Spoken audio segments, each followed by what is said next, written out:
Hello, beautiful people. I am so sorry I haven't been on here and done another part of the beginners astrology series for so long.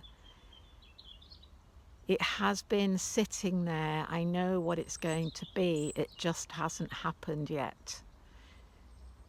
Partly because of the astrology that we have been having, and because the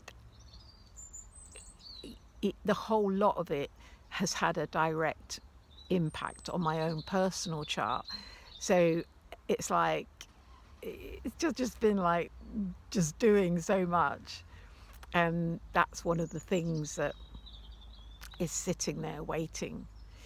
Um, However, I really felt like what I can do is come on now and talk to you about the current astrology. So, if you've followed me so far in the beginner's course, you now know a little bit about the energies of the zodiac signs. You know about the elements and what we call the motivations, the cardinal, fixed and mutable, and the elements: earth, air, fire and water. And you also know a bit about the planets. Okay. You know a little bit about the planetary energy, and that's all I'm going to talk about today, is the signs and the planets. So you've got all the astrology you need to understand what I'm talking about. So when all this sort of like change kicked off in the beginning of 2020, we had a very, very strong Capricorn thing going on for that whole year. It was like a dance between Pluto and Saturn and Jupiter. Now, these three sort of like personalities together are let's say they're a powerful combination, because you've got the real power, Pluto, the power of life and death, really, in Pluto, but also the power of transformation. And then you've got the power of authority in Saturn, but also the power of discipline. And then you've got the power of a different sort of control in Jupiter. But you've also got the power of the ability to move beyond what we know. We've got the power of wisdom in Jupiter. So put those three together, and you can imagine that depending on which one is like having the upper hand, is a power struggle going on. But equally, an opportunity to really wake up, which is what happened massively in 2020 for many people. Now, all of these three were in Capricorn. And Capricorn is a very material sign. It's ruled by Saturn, that's all about structure. Okay, so Capricorn is about structure. It's about the material form. It's one of the things, they accuse it of is capitalism. But like if you wanted someone to come and build a house for you, you'd do well to have a Capricorn. And for me, Capricorn in a way is the most spiritual planet, because it has a seed thought. All the planets, all those signs, have seed thoughts. I said Capricorn's my spiritual planet, didn't I? I meant Capricorn's most spiritual sign, sorry. And all the signs have a seed thought. And I only ever remember this one for Capricorn, which is, I see my father's lighted tower, but I turn my back and face the world. And that's going to have like different interpretations for different people depending on where you are in your process, what's your belief system, blah, blah, blah, blah, blah. But for me, it's like I see, if you like, I see the glory of God, and I know that's where I'm going, that's where I'm heading, that's where I want to be. But I know that my job is currently here in this material reality. And so I turn my back on it and I channel that spiritual energy down into the material realm. And really, that is what we are here for. We are spiritual beings in material bodies. We're here to channel the spiritual into the material. We can't grow when we're in a purely spiritual form. We have to be in a physical form to grow. So anyway, that's my understanding. That's my understanding. Okay, I could change, but at the moment, that is my understanding. It's really important to acknowledge our own truth, and that might not be the same truth for everybody else. It might not be the same truth for anybody else. And that's a very Capricorn thing as well. So we had those 3 planets going through Capricorn in 2020, causing mayhem. And then at the end of 2020, Jupiter and Saturn moved into Aquarius. Do you remember it was around the winter solstice? It was everybody was on such a high, because it was like, it felt like this, like this dawning of the age of Aquarius coming in when Saturn and Jupiter went into Aquarius. And together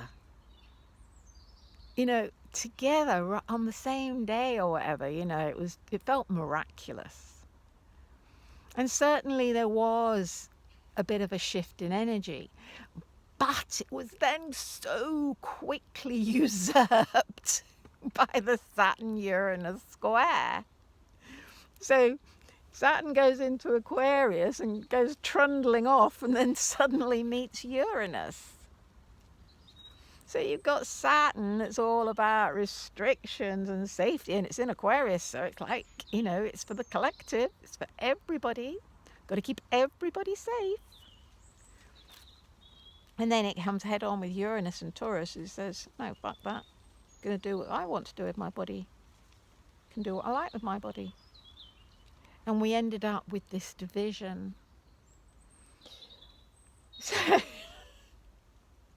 So that was last year, and we are going to get a little bit of a kickback on that Saturn-Uranus thing this autumn coming. So, meanwhile, 2 other things have been going on. 2 other key things have been going on. Firstly, Venus went into Capricorn over this winter. And although Saturn and Jupiter had gone and Pluto had been sitting there on its own, with a bit of dabbling from Mercury and the Sun and the Moon, suddenly Venus comes along. She doesn't pass through really quickly like she would normally. She goes all the way up, and then she comes all the way back, and then she comes back all the way up again, passing over Pluto 3 times. And Venus is about our self-love. It's about, what gives us pleasure in life. And Venus in Capricorn is very much about, our material pleasures. But she's very practical and straightforward. And yeah, she loves to create. She loves to create material things. So we've had that, but equally, Venus Pluto. If you met a woman with Venus Pluto, you could expect a powerful woman and sexually powerful.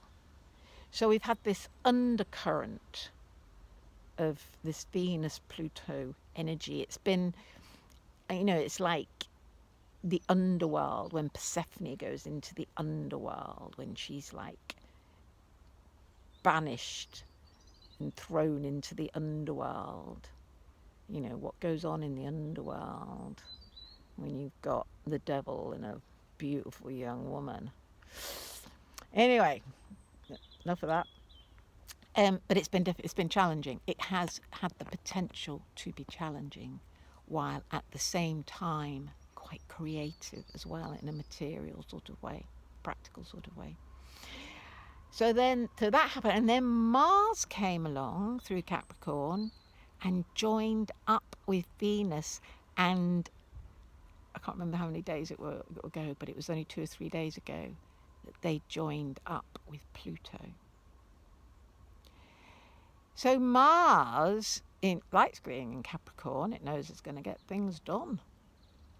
And this Venus-Mars on Pluto has coincided with what's happening in Ukraine.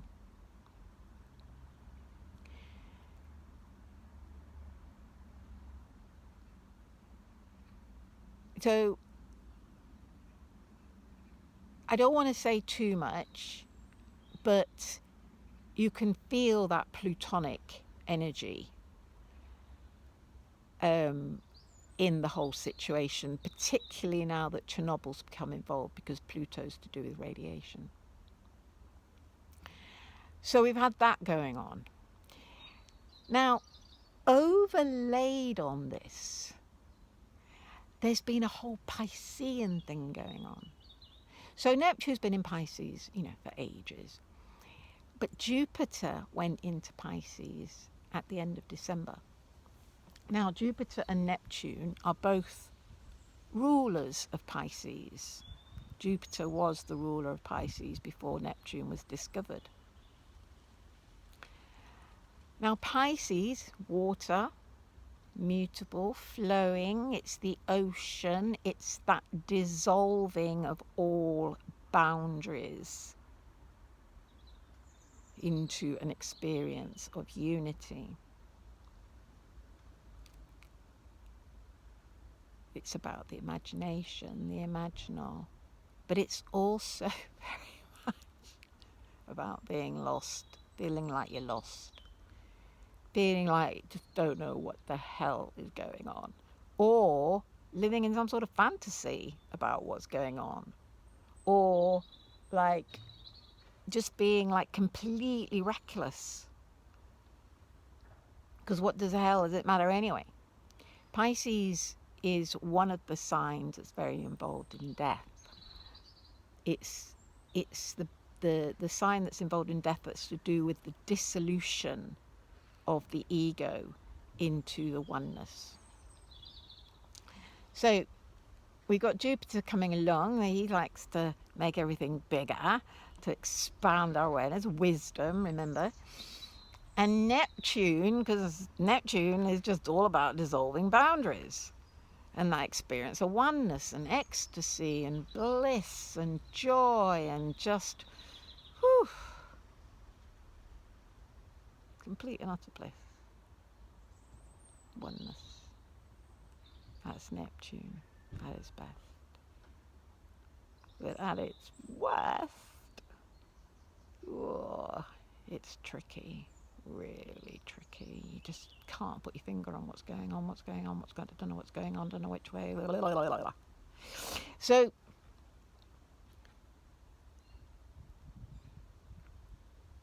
we had this new moon in Pisces last week, and it was almost like it kicked off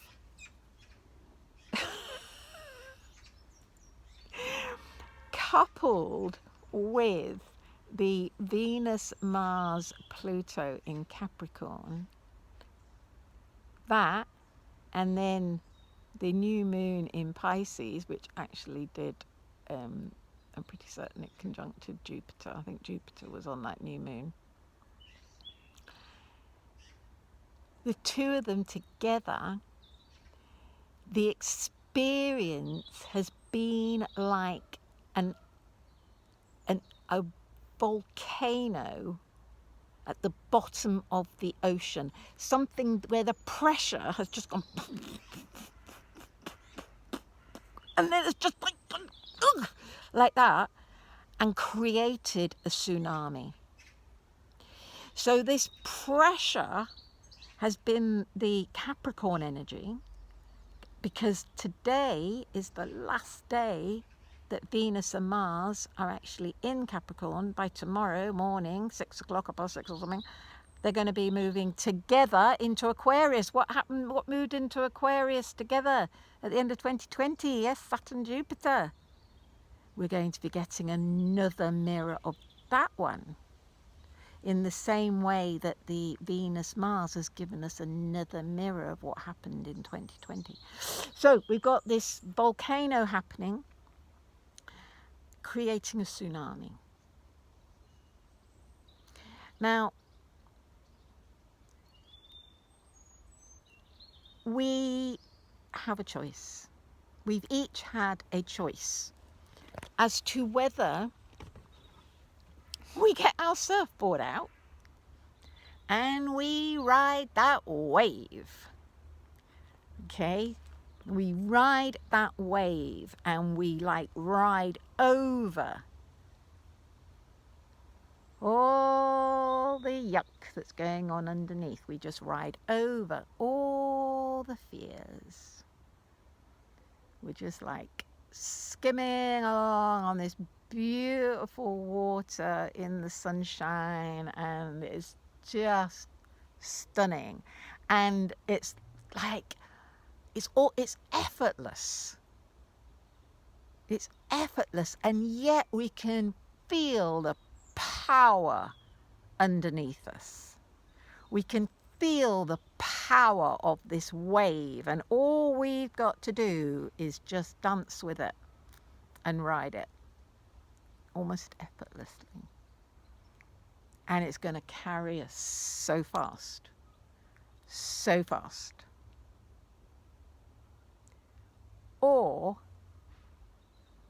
we get caught up in the washing machine. And I don't know if you've ever been caught up in a really big wave where you literally just thrashed against the floor. You just tumbled and tumbled and tumbled. And you get to a point you don't even know which way is up anymore. And yet you know you have to go up in order to breathe. But you don't know which way is up anymore. You're completely disorientated. So what I'm seeing is people are either in that washing machine or they're riding the wave.